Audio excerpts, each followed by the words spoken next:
Hey everybody, I am Haley Mitchell Haugen. I am the editor of Sheila-Na-Gig Editions, and tonight we are celebrating the release of the book Half-Life by Ohio poet Jane Ann Fuller. And Jane is accompanied by quite a number of contributors to Sheila-Na-Gig Online's 6.1 volume Fall 2021. So we have a great lineup tonight. Thank you for watching. Welcome, Jane. I'm going to give a little background on Jane here. So Jane Ann Duvall Fuller's poetry has appeared in Athlon, Atticus Review, Body, Denver Quarterly, Fifth Wednesday, Grist, JMWW, Kamana, Northern Appalachia Review, Pine Mountain Sand and Gravel, Pudding Magazine, Rise Up Review, Shenandoah, Steinbeck Now, Still, the Journal, Sugar House Review, the American Journal of Poetry, the Ekphrastic Review, the MacGuffin, the Pikeville Review, and Waccamaw. Fuller's work appears in the anthologies All We Know of Pleasure, Poetic Erotica by Women, and edited by Enid Schomer, Project Hope, the Center for Victims of Torture, edited by Betsy Brown, and Women of Appalachia Project, edited by Carrie Gunter Seymour. Fuller is a recipient of the James Boatwright III Poetry Prize. She co-authored Revenants, A Story of Many Lives, published with a grant from the Ohio Arts Council. She studied English literature at Ohio University and earned her MFA from the Iowa Writers Workshop. She lives in Hocking Hills of southeastern Ohio. And I've been very honored at Sheila-Na-Gig Editions to publish her latest collection, Half-Life. Welcome, Jane. It's an honor to have you here. Thanks, Haley. I'm flattered to be here and among all these amazing writers that you publish. Thanks a bunch. So I thought I'd start my reading with the title poem called Half-Life, because it kind of sets the tone of the book, and it also creates a context for a lot of the poems in the book.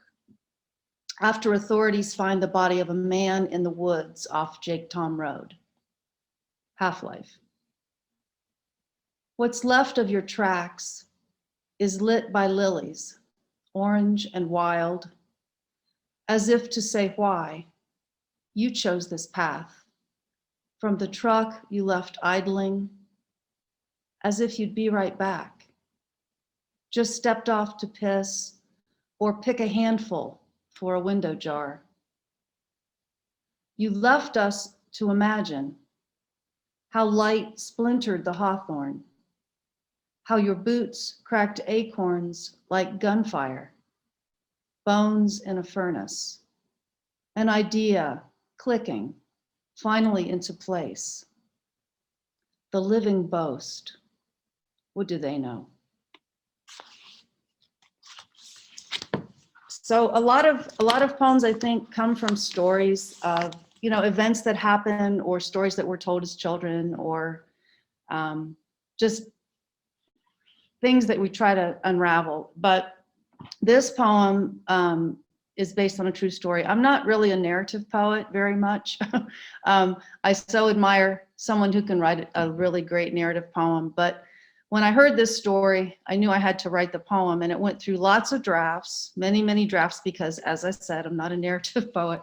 But I think you'll get the story once it's, it's kind of in the middle of the poem.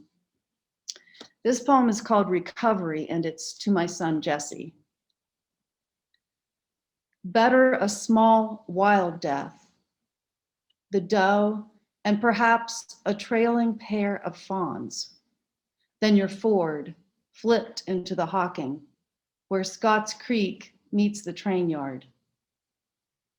In this place, it makes sense not to swerve when the deer leap for Lodi or fields of hogcorn.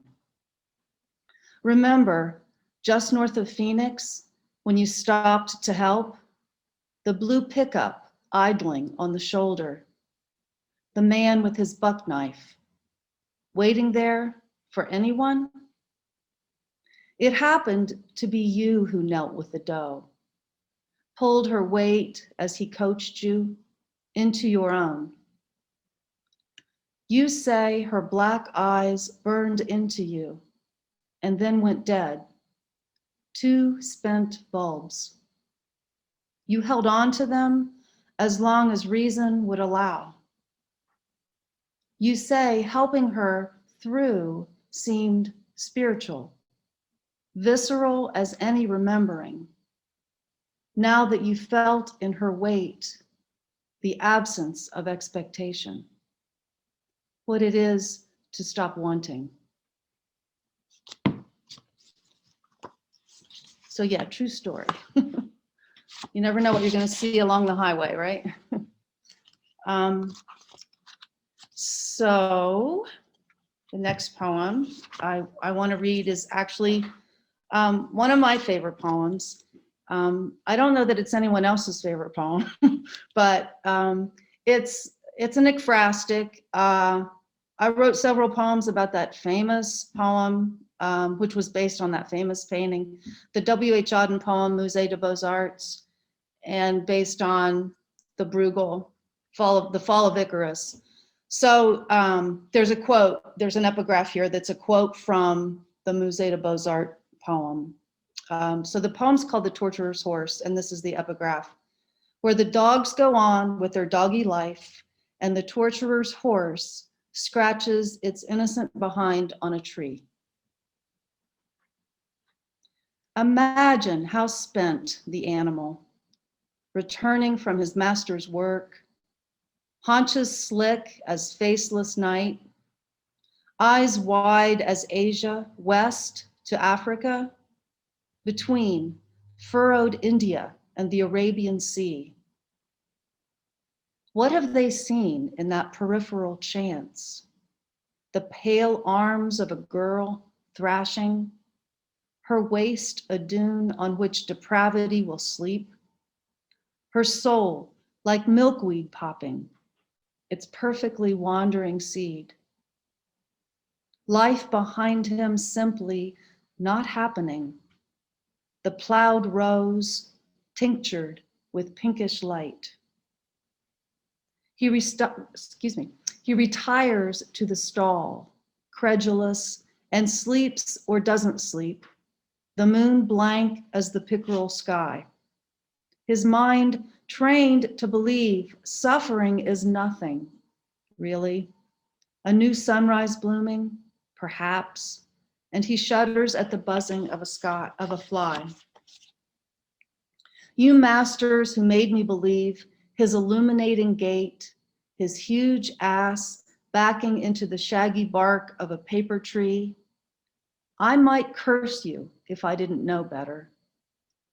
No matter how you paint it, that mangle of male children becomes a mashed bushel of fruit. A daughter meaningless as wood, the horse fated to participate, again found innocent. So maybe I should have explained this before, but the other painting that occurs in this book is another painting by Bruegel, and it's called Massacre of the Innocents. And in that book, or in that painting, the children were massacred in the original painting, and they were painted over to look like mashed bushels of fruit. So that horse, though, is in both paintings, at least in my mind. So anyway, okay. So there's a poem called Shame, and this poem started with a conversation with a friend, which I like it when conversations wind up in poems. There's actually another poem in here I'm going to read later about a conversation with a baseball player. But this conversation is with a friend, and you'll get where the direct quote is, I'm sure. This poem's called Shame. I just don't see the shame in loving what you've got. Say, a small pond as opposed to an ocean. not even half an acre, because loving a small pond by default is like loving the small town I come from. Isn't love a metaphor for all the excuses I have ever made for staying where I'm most alive? Even if that means I don't know much about functioning out there in the real world of ideas. Yesterday, I talked with an old friend. She left teaching to become a therapist. We sat in her car and she asked me, "Are you talking to me as a friend or a therapist? Because I can't really be your therapist." It felt like a trick question, like all these questions I ask myself. Light on a small pond makes me think I am the center of the universe.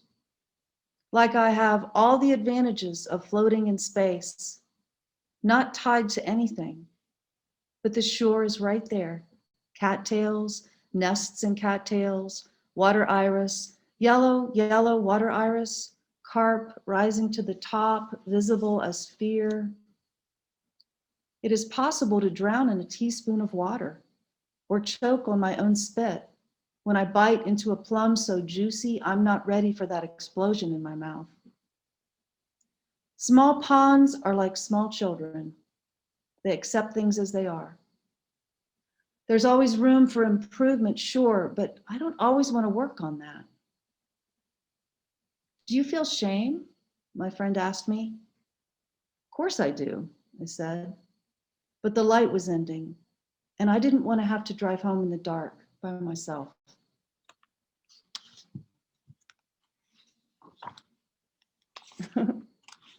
Okay, I'm reading way faster than I thought I was going to be reading. So, all right, so let me backtrack just a minute here.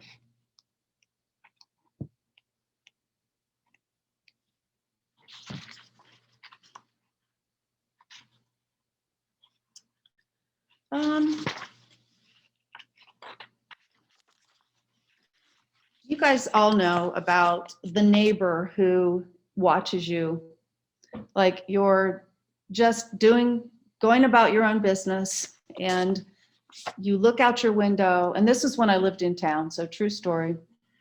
And my husband had just passed away, and there was all this gossip in town about, why did he die and how did he die and all that stuff. And so I suppose a lot of this was probably in my mind, just made up stuff, a little bit of paranoia. But anyway, I just remember looking out my window and seeing this woman like gazing into my kitchen through her kitchen window. So anyway, this poem is called Late. I want a word for it. That glare the neighbor from her kitchen window cannot hide. A fence of leafy things makes no easy task, of wire meant for something else, rusted now and difficult to bend.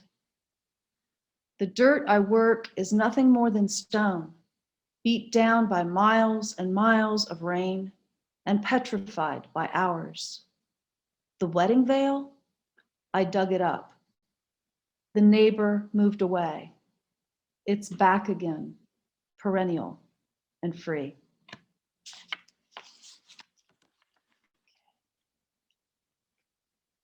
All right. So here is a poem called Circe's Lament. And Circe, you all know who Circe was, but in this poem, she actually fell in love with Odysseus, and it was unrequited. So,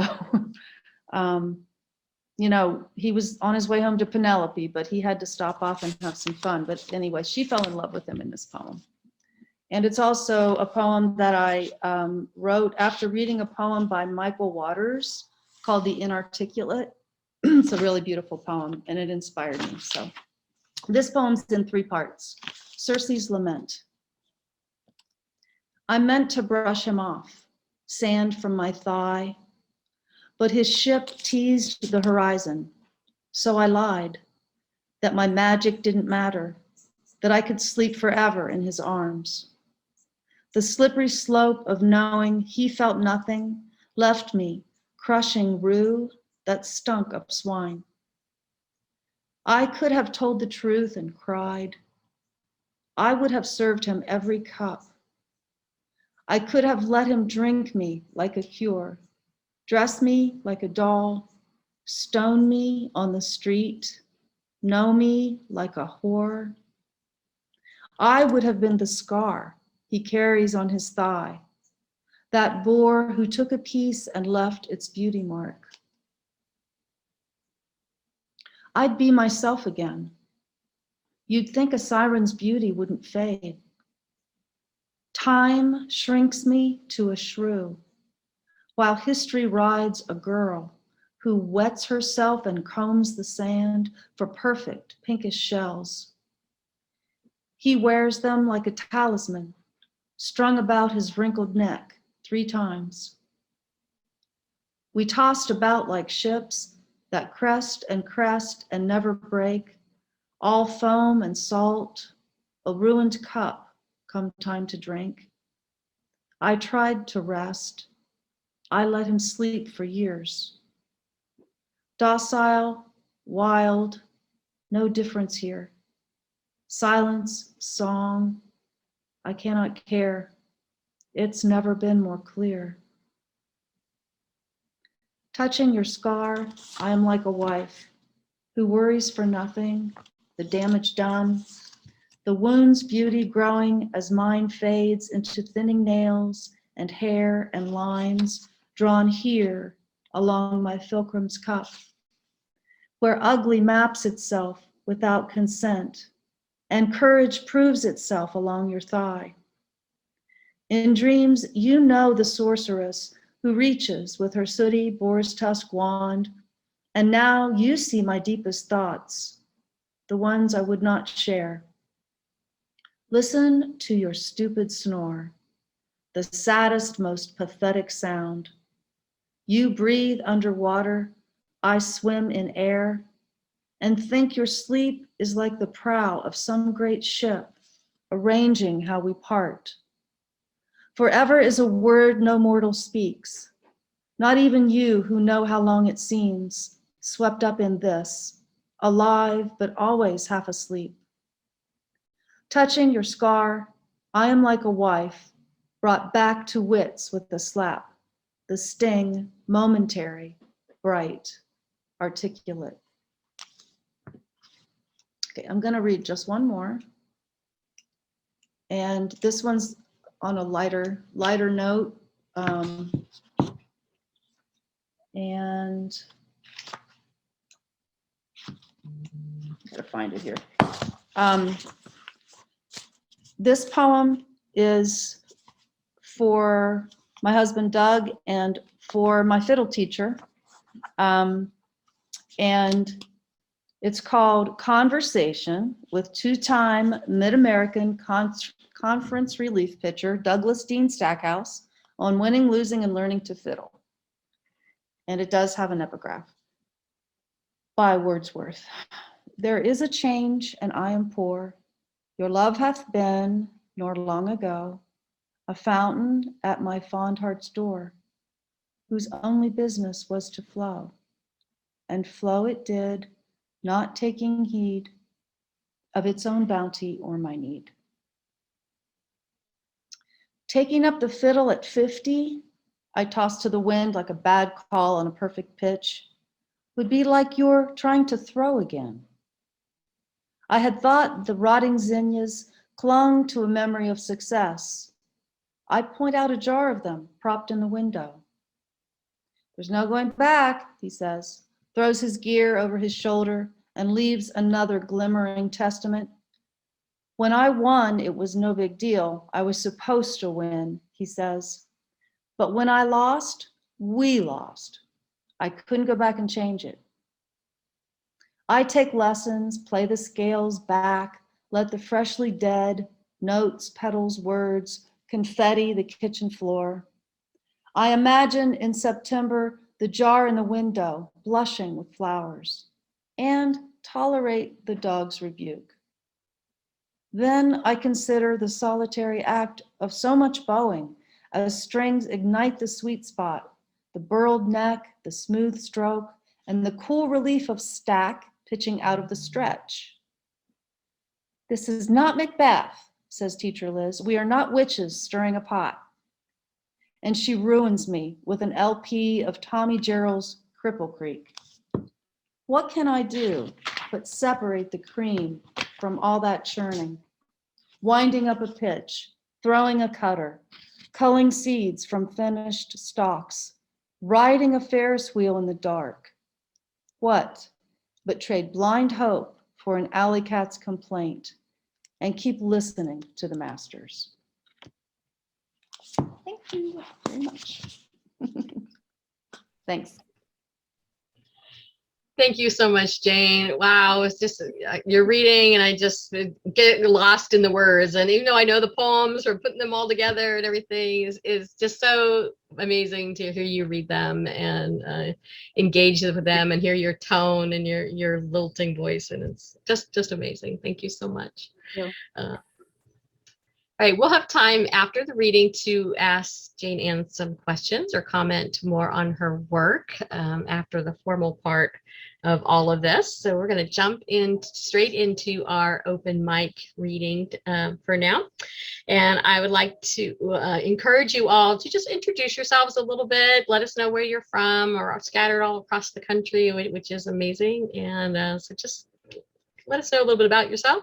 And again, I want to encourage you, if you have books out or projects that you're working on, anything you want to share, go ahead and put that in the chat. All right, we are going to start off with Natalli Amato. Welcome, Natalli. Hi, Jane, I just want to say I'm so moved by your work. Thank you for sharing. My name's Natalli, and I'm zooming in from Sackett's Harbor, New York, and I am the author of the poetry collection On a Windless Night, which was published by Roth Press. And my second collection is coming out this February from Finishing Line Press, and it's called Burning Barrel. The two poems that I'm reading tonight are actually from neither of those. I'm writing new things right now. So I'll jump in. The poem that was included in the fall issue is called Describe a Life, and I'm going to start with this one. To say it is a life marked by loss would be untrue. The keys, our youth, a father, a mother.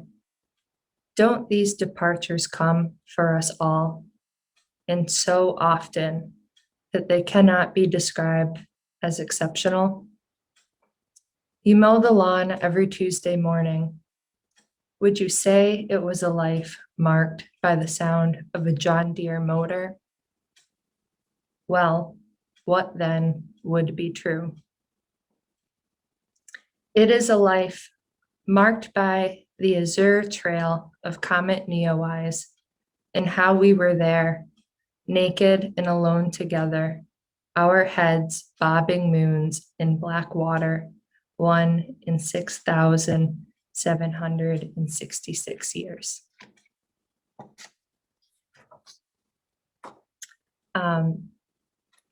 My second poem is called Joy, and this will be in Soul Lit's online fall issue 2, whenever that comes out this season.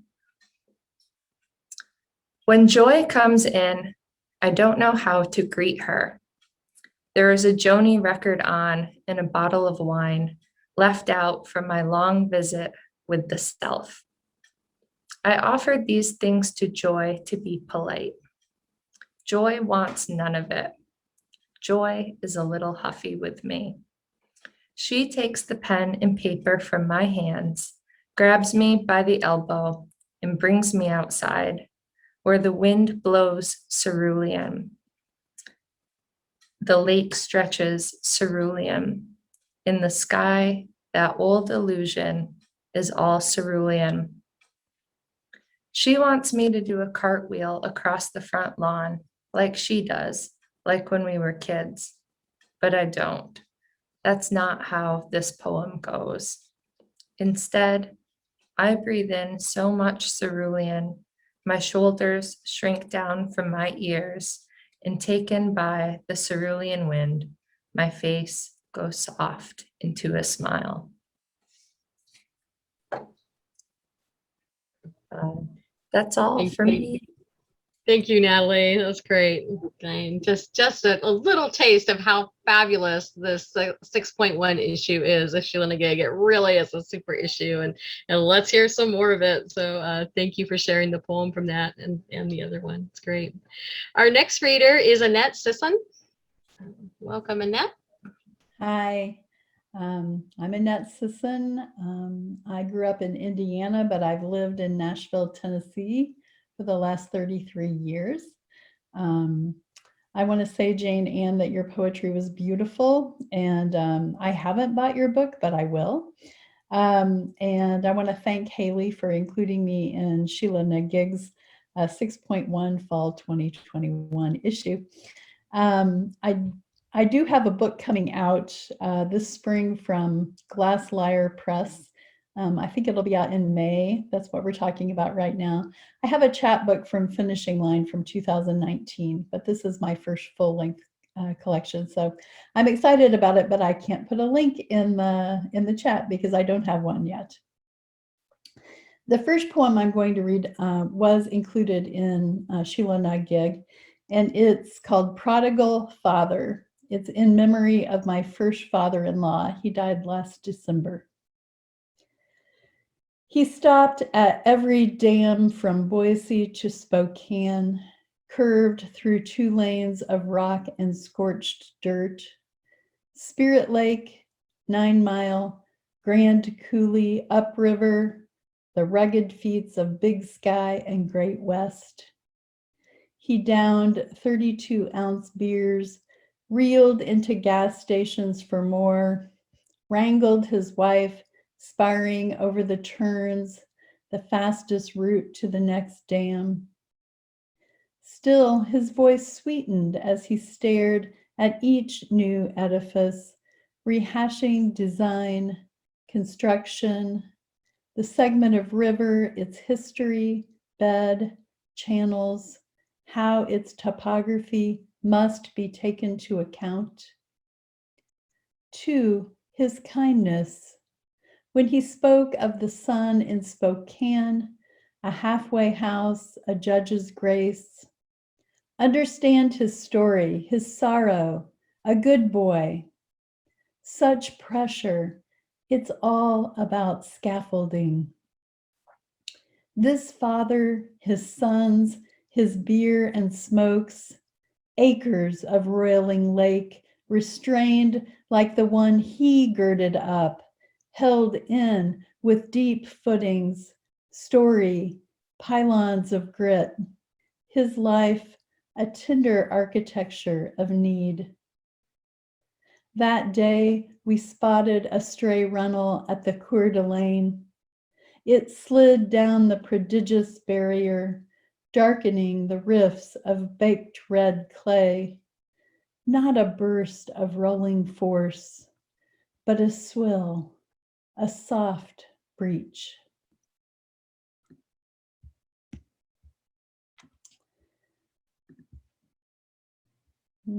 Sorry, I'm pulling up the other poem. Just one second. Here we go. The next poem is a new poem. I've just sent it out for the first time, so it's pretty new. It's about my mother who died in January of 2018. It's called Her Offering. When she proffered a list of marriage partners for my father for after she passed, I wanted to flee, climb back in the car, retrace the 5-hour trip home. The drama of candidates, histories, traits, virtues, replayed for 18 months. My mother then too frail to deliver her lines. I preserved the spectacle of my silence, never acted my part, nor smiled at their jangling dialogue, even as she took her bow. 3 summers later, I planted cantaloupe in my front yard, a sweet ground cover, annual among perennials. One by one, before they could ripen, their skins split, coral flesh gaping. I suspected raccoon, possum, deer, the heat, not the eastern box turtle plodding through the shadowed vines, snug under its stenciled carapace, saffron-eyed among chiseled rinds, spilled seeds, the raw viscera of loss. In this garden, honeyed with carnage, I see my mother's kindness, how she offered herself, the fruit of her overripe body, untangled the withering vine of her illness, tended his jagged monologues, fashioned him a sequel, a shell like a shield etched with widows' names. Perhaps she hoped one would slip the cover off, crack open the hull of him, gather the scattered kernels, salvage a cantaloupe roughly inscribed before summer's end. Wow, that was beautiful. Really great. Okay. Thank you. Moving on. Okay, thanks. That was wonderful, Annette. Bonnie Proudfoot is one of our regular contributors to Sheila-Na-Gig. Bonnie. Thanks. I'm overwhelmed. Just beautiful, really, Annette. Your voice is even fantastic. And Natalie and Jane Ann, I don't know what to say. I'm honored to be included. So I'd like to read 2 poems that were published in the most recent edition of Sheila-Na-Gig, and also say thank you to Haley for, I honestly don't know how a person does this. Teaches full-time, runs a press, and an incredible poetry journal that is, the poems are just so inspiring all the time. But anyway, I'll read. So the first one I like to read is based on a kind of true story, and I spent like over 2 years trying to figure out how to write this story, and the story kept evolving, and this finally seemed like a form that would work. It's something that took place in my neighborhood in Athens, Ohio, and it's called She Fox. I live out in a little rural country lane, and you'll see the rest of it in the poem. A she fox lives in our neighborhood. One autumn, I glimpsed her on the edge of the woods, curled up in a leaf pile beside a fallen elm, an orange ball, glowing. One neighbor fed her supermarket eggs and cut up chicken parts. One neighbor set up an electric fence, turned his dogs loose at night. Some of us drive more slowly, scan the edge of the hill, glance up while raking, hope she stops long enough to view even a part of her. Slender nose, black legs, russet coat, white-tailed tip. She barks at us, a soft cough, a warning not to get too close. Poetry feels like that, keeps us close enough to bring a small part back. The rest slips away, one part in focus, one part wild. I like that, want to be there in that place. Once she sat atop a large rock, kits wrestling and tumbling beside her. Once a male fox limped by, rear paw held in a rusty snare, chain trailing behind. Once a fox hater stood in the driveway of a fox feeder, cursing their family, threatening to hire a sharpshooter. And like that, she was gone, just gone. November, December, Wind howled through bare treetops, snow piled in drifts. January, February. In a dream, an unseen animal paces my spine, paws planting on places that need to crack open. Then, against the snowy hillside, a gift I didn't earn or deserve, watching me, watching her. So that's She Fox, edition 2 or 3 or whatever. No. Okay, and the second poem I'd like to read channels me as a young girl where I grew up. I grew up in Queens, New York. I lived in an apartment building with 6 stories in the apartment building in 2 sections, 84 units. To trick or treat, all you had to do was walk down the stairs. You never had to go outside. And so this somehow I was reading ghazals by Agha Shahid Ali, and this thing just kind of worked its way into my brain. So it's a ghazal. Broken Moon. Apartment windows glazed with soot. Every darkened room, a grid of panes, a slice of sky. Just out of reach, a broken moon. Puddles in the blacktop, mirrored by hubcaps, glimpses of infinity in fractured halos, each streetlight hanging like a token moon. A stalled bus opens its doors at the bus stop. A neon biker stitches the streets. Traffic lights flash like desires unspoken. Moon at dawn, moon at noon. Sun flees west, all slides toward dark. We know when the stars will rise, but not you, unwoken moon. If time is distance and distance is time, then how can we measure these miles that fracture into months, splinters of a broken moon? Is it a song that keeps you with me? Is that how I still know the gauze of night? These echoes heard that can't be spoken. Moonlight can hold it all. How I sing of sorrow in dimming light, how gravity calls me to the world, but the world still wounds me open. Moon. Thanks. Thank you, Bonnie. So great to hear those. Thank you. Righty, moving along. Our next reader tonight is Terry Tierney. Welcome, Terry. Thank you. Yeah, I'm Terry Tierney. I currently live in Oakland, California. And I guess my background, I had a poetry book published last year by Unsolicited Press. And my first novel is coming out in December, which is pretty exciting for me. I'm pretty busy. And then I have another novel coming out in about 1.5 years. That novel is called The Bridge on Beer River. And my novel coming out in December is called Lucky Ride. And I want to thank Haley and Sheila-Na-Gig for this wonderful opportunity to read and for publishing my poem. And congratulations to Jane. I really loved hearing you read. Thank you very much. So the poem that I had in Sheila-Na-Gig is about cleaning out some old stuff.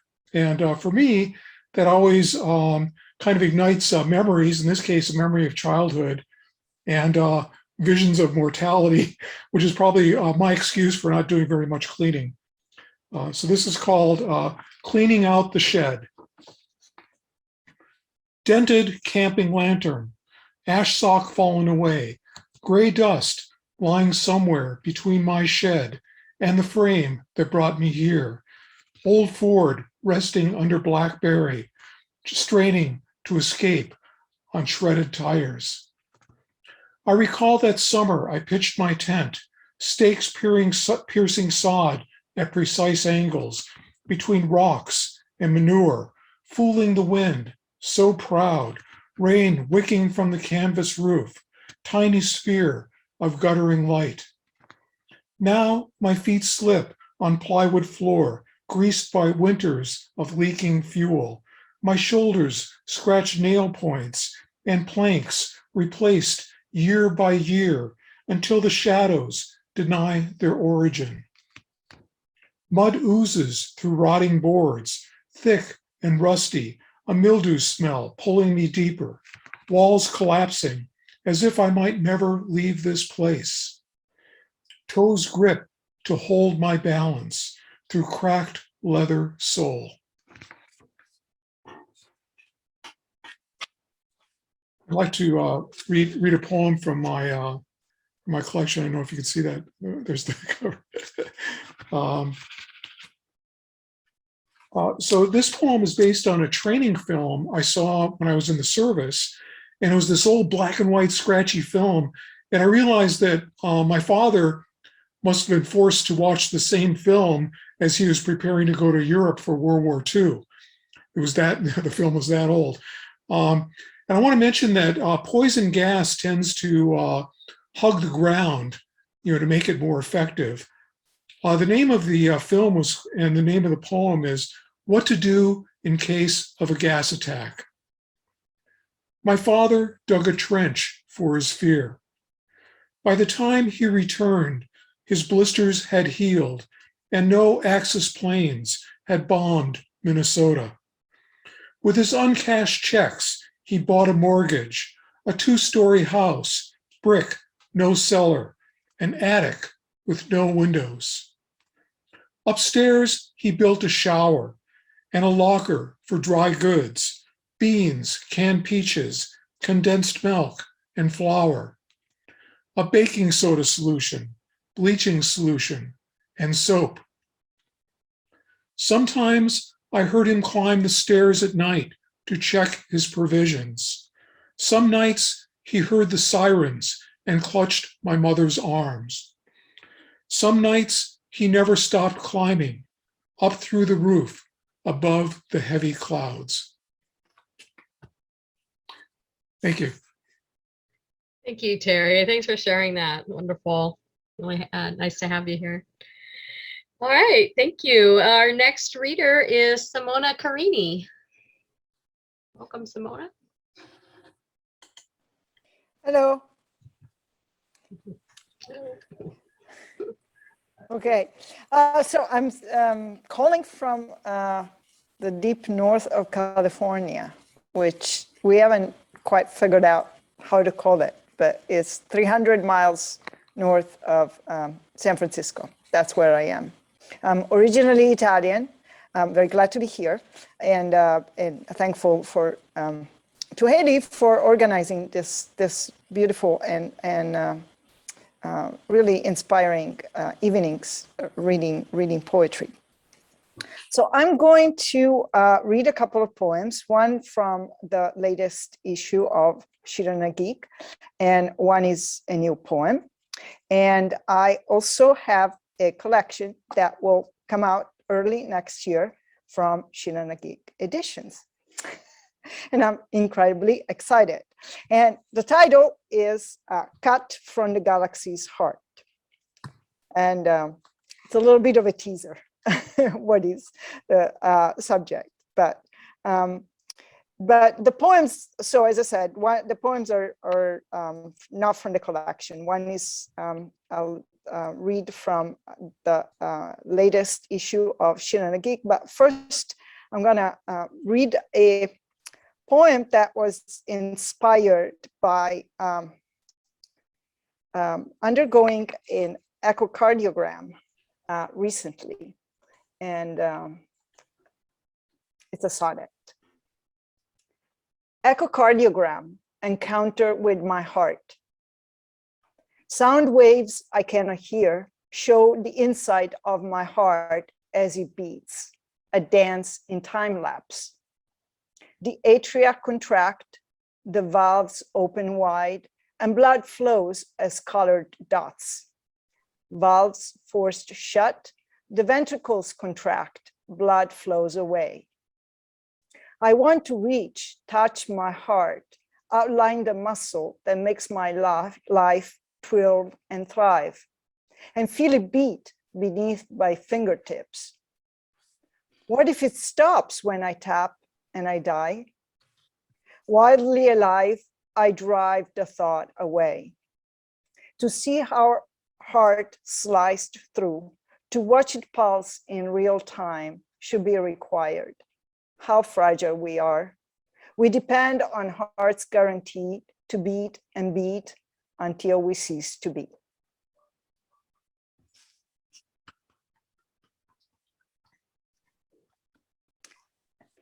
And the poem that it's in the current edition of Sheila-Na-Gig is about writing. It was inspired by my walks around the neighborhood. This is actually a walk through Berkeley. On writing. Pots of cyclamen in bloom on the porch of the greenhouse on Grant Street I walk past. They have purple flowers or white, their petals upswept, their heart-shaped leaves silver marbled. Some even grew through cracks and blossomed on each step leading up to the porch. Some days I write like tending potted plants, follow a routine, a path honed by craft, knowing how to nourish, deadhead, repot. Other days, I grow words out of concrete. They must find a crack to reach the light or create it with the strength of their tender shoot. Thank you. Thank you, Simona.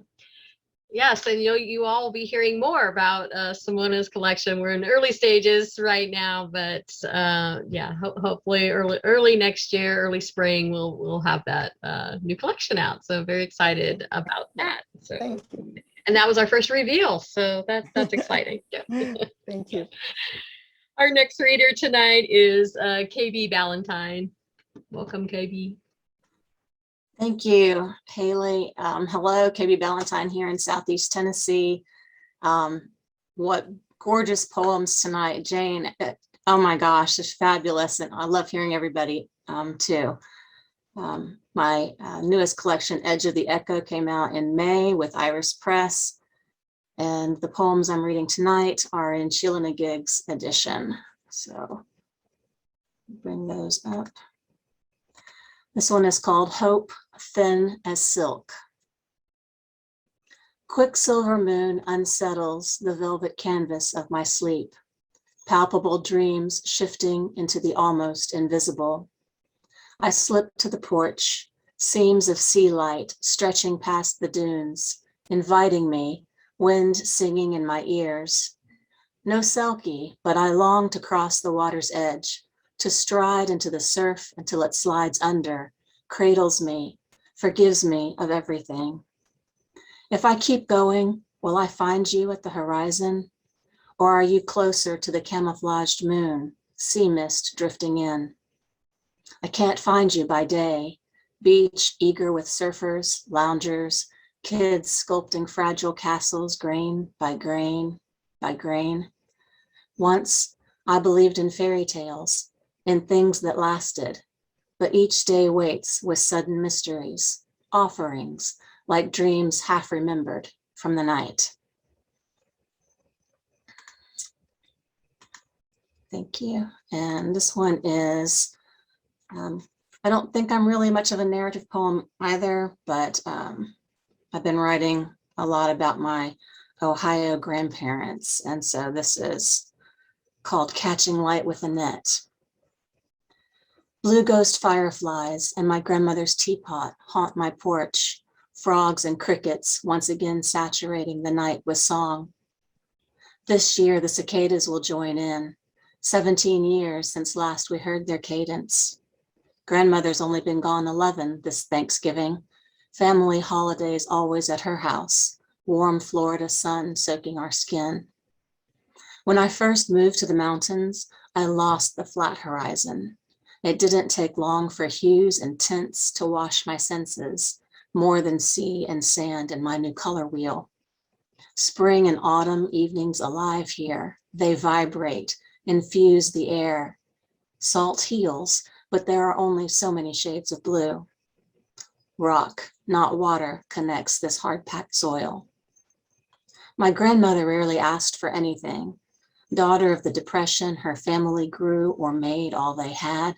When I told her I was traveling across the pond, she bounced on her toes, said she'd always dreamed of owning a blue and white china teapot. I explored London's clustered sidewalks and stores until I found the perfect porcelain, cradled it all the way home. Grandmother sipped tea on the lanai, savored it with orange and lemon dawns. The year before her memory failed, she gifted items to each of us. The teapot was one of mine, small cracks webbing the glaze. Now I breathe its steam, careful of the chipped lid, watching blue ghost fireflies ignite the night, cicada wing and husk scattering the porch, both as elusive as grandmother's smile, as bright and loud as her love. Thank you. Thank you, KB. That's great. That's an amazing book cover behind you too. That's really great. Thank you. All righty. Our next reader, we have two readers left for this evening. Our next reader is Doug Van Hooser. Welcome, Doug. Hi, everybody. My name is Doug Van Hooser. I spend most of my time in southern Wisconsin. The lake in the background is real. I used to spend a great deal of time in Chicago participating in theater, but of course with COVID, that went away. I'm going to read two poems. The first one does appear in Sheila-Na-Gig. The only reason I wrote it is because I got a request from an editor about 6 months ago asking me if I had any short poems. And so I sat down and tried to write some, and this is one. It's titled The Fence. Just beyond the fence, sunflowers sway, meadow grass waves. Nothing beckons more than maybe its temptation smile, the laughter of an unheard joke, a hemline above the knee. The other poem I'm going to read is longer, not real long, and is entitled Crabapple Pips. Every day in my November, the sun arrives late, leaves early. The wind whistles a dissonant tune. I rake the souls of leaves. For some reason this year, there are no acorns. Chipmunks must wonder why me, as they bore their burrow deeper. The shades of brown are questions I don't want to hear. The stoic oaks give no hints. The mums oblivious. Frost has sunk its teeth. Snowflakes pirouette. I wonder through this denouement, a sparrow still finding seeds. Thanks, Haley. Thank you, Doug. Thanks for coming in. Okay. And actually, I lied. Now we have two more readers left because I just noticed that Jane M has made it. So I know some people had trouble getting in there, so I won't forget you. So let's go to Emily Patterson first. There you go, Emily. Hi, thanks so much for having me, Haley, and thank you, Jane Ann, for your reading from your beautiful book. I'm excited to read the whole thing. And congrats to everyone on here for your many publications. I feel very honored to be in your company. I am in Columbus, Ohio, so not too far from Hocking Hills. I'm a writer, a curriculum designer by day, and I'm also a new mother. My daughter, Saoirse, is almost 15 months. So when I was pregnant, I was afraid I was never gonna write again after she was born. But I found the opposite to be true, and I've just been writing in every little snippet of time that I have, and caring for her, and just kind of honestly writing my way through this past year on so many levels, as I'm sure all of us have been.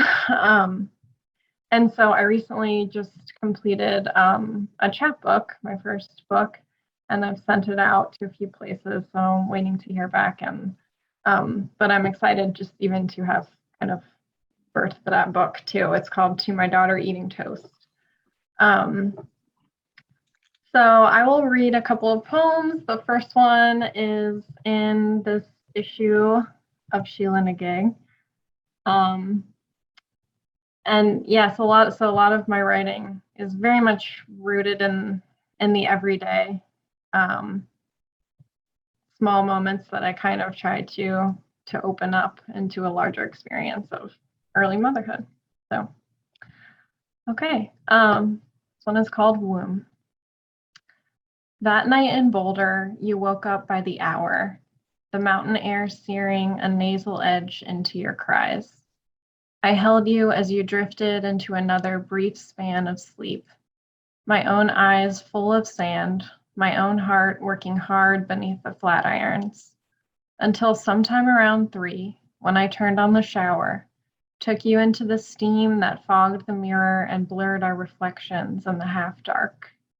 I held you as we pulled the water-laden air into our mouths, our bellies, leaning into its familiar weight, the kind we were used to, the kind we both knew from our mother's bodies, our earliest nights.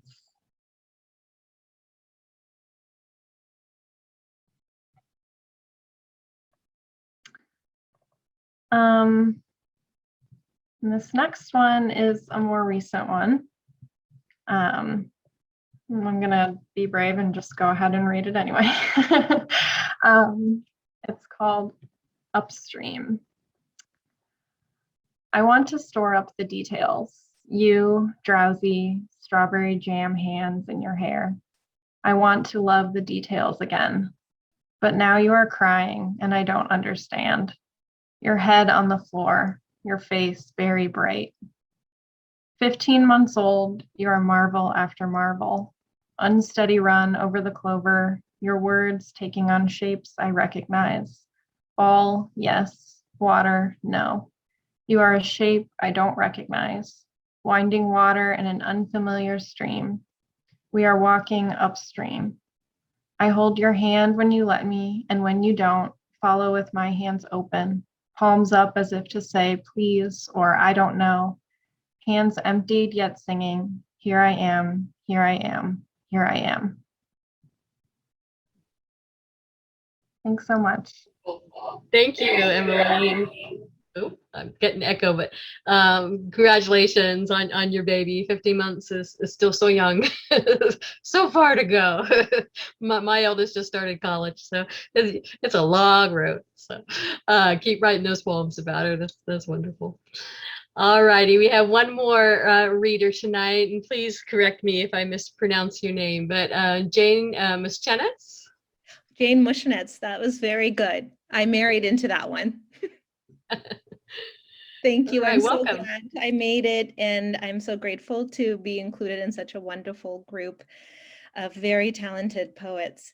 I'm in San Diego right now, where the weather is generally lovely, and I'm a mother of 2 who are 13 and 9, and my oldest is getting ready for his bar mitzvah soon. So a very different time, but it never stops being a marvel, I think.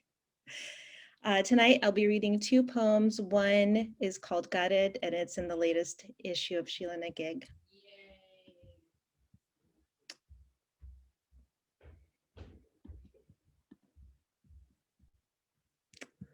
I'm just bringing it up.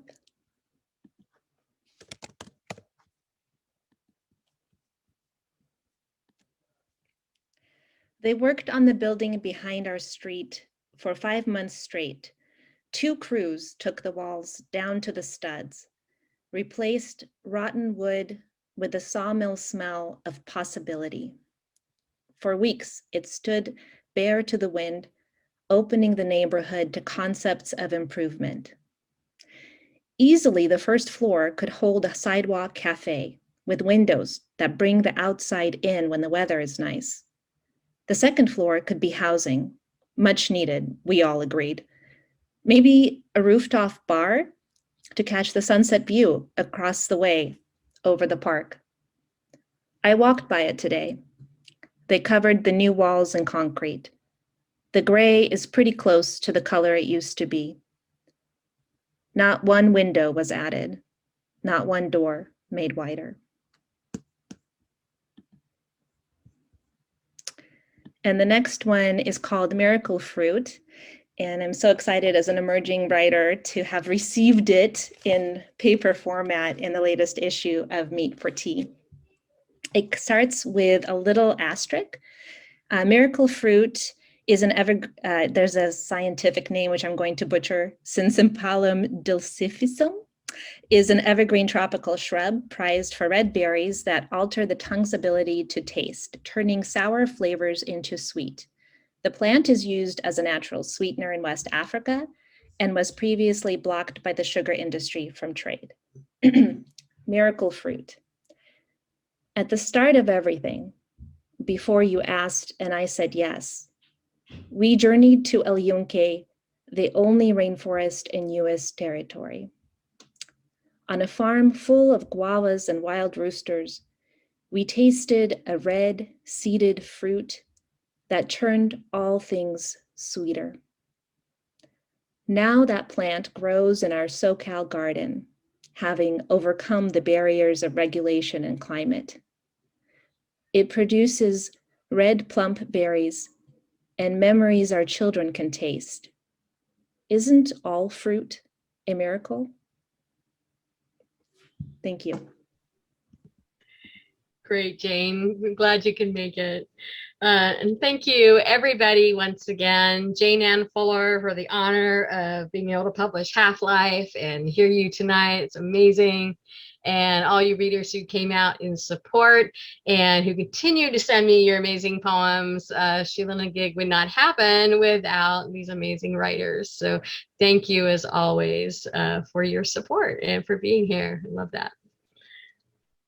Hold on just a second.